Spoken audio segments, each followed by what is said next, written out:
Deirdre, thank you very much indeed. That was a super synopsis of Walter Scott's association with Edinburgh, and we're very grateful to you. Thank you very much, and please give the Lord Provost our best wishes.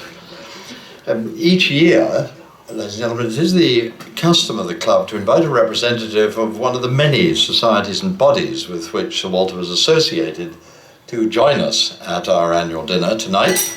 I'm delighted to welcome Colonel Andrew Campbell, the secretary of the new club. Sir Walter was elected by acclamation to this most distinguished club for life on the 1st of February 1830, after the dissolution of the Albine Club, and he was invited to attend a convivial meeting of this club in honour of his admission. We have held most of our meetings in this club for some years now, and it's here where we have enjoyed our annual dinners for several years past. So I'm delighted to ask you to rise and drink a toast with me to the new club. The new club. Thank you very much.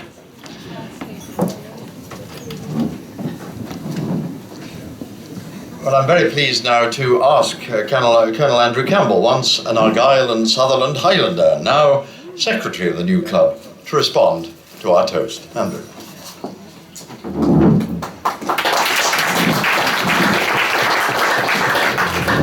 Thank you for that toast to this club. I was asked to touch on some areas of interest on the connections between our two organisations. Now, Sir Walter was a first for the club, and not just, as we have only one marble bust in this club. On the staircase as you go downstairs, you should be familiar with it. It is, of course, a copy of the bust by Sir Francis Chantry, which sits in Abbotsford of Sir Walter.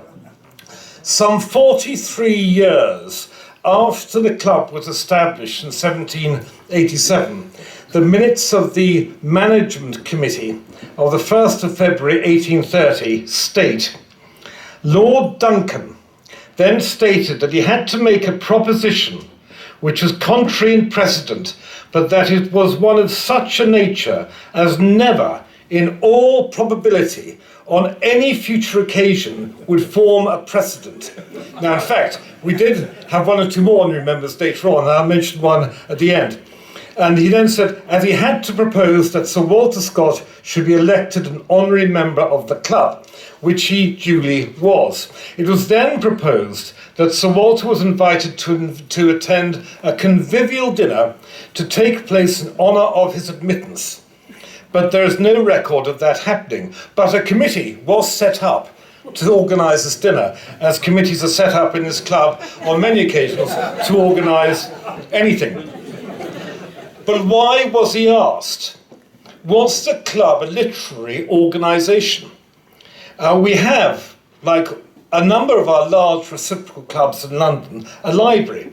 But our library hardly matches the splendour of the Athenaeum, the Travellers, or the Reformed clubs, or indeed Abbotsford's library.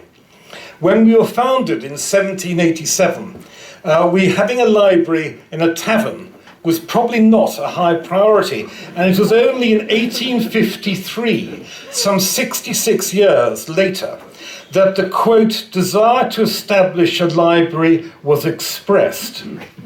But the committee did not feel that a large general library was required and recommended that a trial be made, chiefly of books of reference. Now, I might add, I don't take the view of my distinguished military predecessor, who felt that, as he had once read a book, there's no need to overdo the pleasure by repeating the act. Was it because Scott was a borderer? He would certainly have heard of the Caledonian hunt. Now, why is this relevant? The Caledonian hunt, founded 10 years before the new club, was an association of noblemen and country gentlemen who shared a common interest in field sports, races, balls, and social assemblies. And in its first years, the membership was drawn from the landed gentry of Roxburghshire, the Borders, and their balls were then held in the new assembly room in the Crossed Keys Hotel in Kelso. Now, pretty quickly, within a few years, the membership enlarged, and assemblies of the Caledonian Hunt became really assemblies of the landed gentry of lowland Scotland, and they looked to Edinburgh as a central stage for their social life. Their ball in 1787 was organised in Edinburgh by the Earl of Glencairn, whose portrait you will see downstairs, donated, I might add, by the past chairman of your club. And that is the Walter Scott Club. We've got to be careful here. The Walter Scott Club, not New Club. And the Caledonian Club held its first ball in the new assembly rooms to mark their opening. Why is that relevant? In the early hours of the morning of the ball, Lord Glencairn, along with members of the Caledonian Hunt, decided that to enhance the social life of the capital still further, they would form an elite new club devoted to proprietary politeness and good taste. So we have the good Borders connection that would have eased his membership. Did Scott become an honorary member because of our geographical origins? The club started in 1787 at Shakespeare Square, which then blocked the current east end of Princes Street, and which was partly demolished to allow access to Waterloo Place and a new prison. There we met in Bale's Tavern. Would Scott have known about that? Indeed he should have done, as I understand he chose Bale's Bar for his Friday club meetings. Was it because he was a stage manager already alluded to? Along with David Stewart of Garth, a member of the club, he stage managed the 1822 Royal Visit.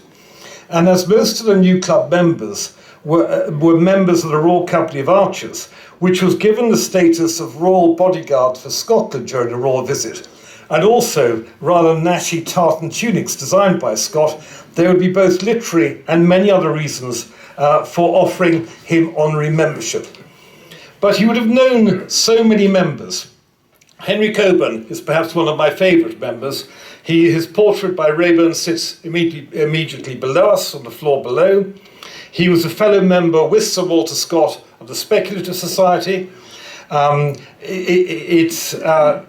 Coburn frequented most of the Edinburgh's many clubs at a time, there's actually no reference to him being a member of this club, although we have his portrait.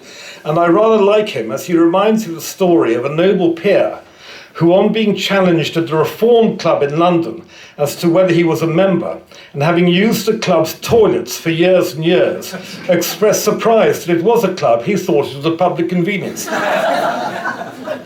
He would have certainly known the distinguished legal member, Lord Newton, whose portrait by Rayburn again sits in the dining room, who is famous for law, punch, whist, claret and worth, a bulky man with short legs, winking eyes and a large purple visage. Because of his bulk, he was known as Mighty.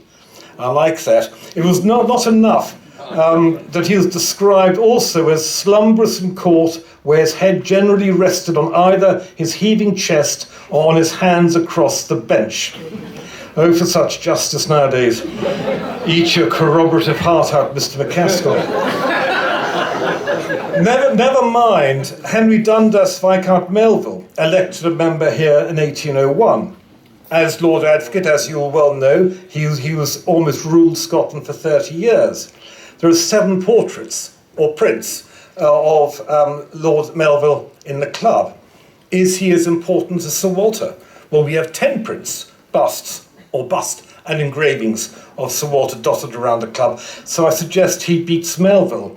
In fact, Sir Walter's monument stands 50 feet taller than Melville's in St Andrew's Square, so my judgment is perhaps agreed with by the people of Edinburgh at the time.